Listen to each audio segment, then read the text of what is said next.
আমাদের মা বোনদেরকেও বেইজ্জত করে তারা কুণ্ঠাবোধ করে নাই। পর্দানসীন মহিলাদের ইজ্জত তারা কেড়ে নিয়েছে। আমরা যখন শুনতাম কাউকে বলতাম না, শুধু আল্লাহকে বলতাম। আমাদের কলিজা, আমাদের হৃদয় ভেঙে টুকরা টুকরা হয়ে যেত। আমাদের কাছে একজন পুরুষের শাহাদতের চাইতে একজন মহিলার ইজ্জত লুণ্ঠন করা ছিল অনেক কষ্টের। এটা শোনা।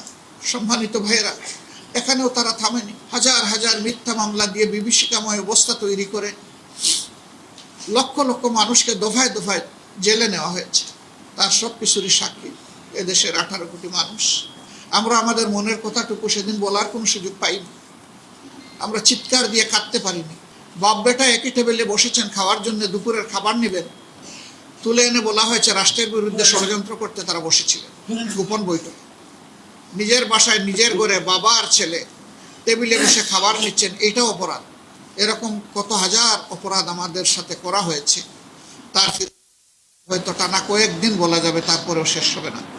আমি চুম্বকে কিছু বিষয় আপনাদের সামনে চেষ্টা করেছি মাত্র। এও সাক্ষী আপনারা যে বিশ্বের কোথাও এরকম কোনো এভিডেন্স আসছে কিনা আমি জানি না।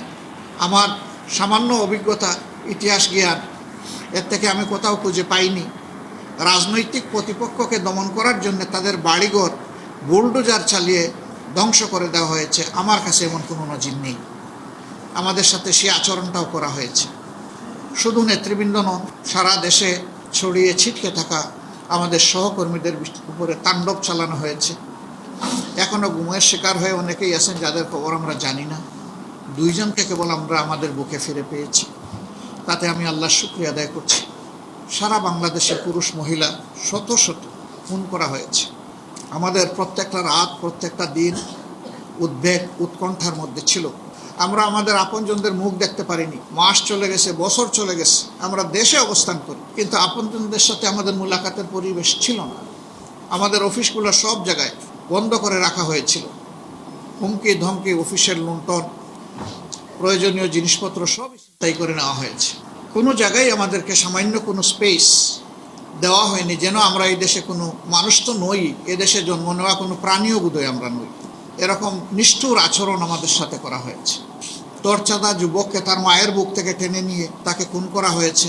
5 দিন 7 দিন গুম করে রাখার পর নাটক সাজিয়ে বলা হয়েছে অমুক জায়গায় হামলার জন্য প্রস্তুতি নিচ্ছিল। সেই অবস্থায় পুলিশ ঘেরাও করে ধরে নিয়েছে এবং তারপরে যখন অস্ত্র উদ্ধারে বের হয়েছে তখন পাল্টা দিক থেকে গুলি আসলে পুলিশের গুলি এবং পাল্টা দিকের গুলিতে সে মারা যায়।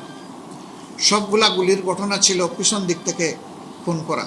যে 2-1 জন বেঁচে এসেছেন তারা বলেছেন যে হাতে হ্যান্ডকাপ দিয়ে আমাদেরকে বলা হতো সামনের দিকে হাঁটো, হঠাৎ করে গুলি এসে কাউকে নিয়ে যেত দুনিয়া থেকে তুলে। এরকম ছিল সেই দিনকার অবস্থা। আয়নাগরের কথা যখন প্রথমে আসলো অনেকে বিশ্বাস করেননি যে এইটা কি একটা সভ্য দেশে সম্ভব, কিন্তু এখন বাস্তবতা প্রমাণ করে চিৎকার দিয়ে বলছে হ্যাঁ, এই দেশে হিটলারের গ্যাস চেম্বার তৈরি করা হয়েছিল। অ্যাডলফ হিটলার তার অপকর্মের কারণে দুনিয়া এখনো ধিক্কৃত। যারা এই অপকর্ম করেছেন তাদেরকে দুনিয়া এবং আখেরাত 2 জায়গায় আমরা বিশ্বাস করি যে তাদের পাওনার মুখোমুখি হতে হবে।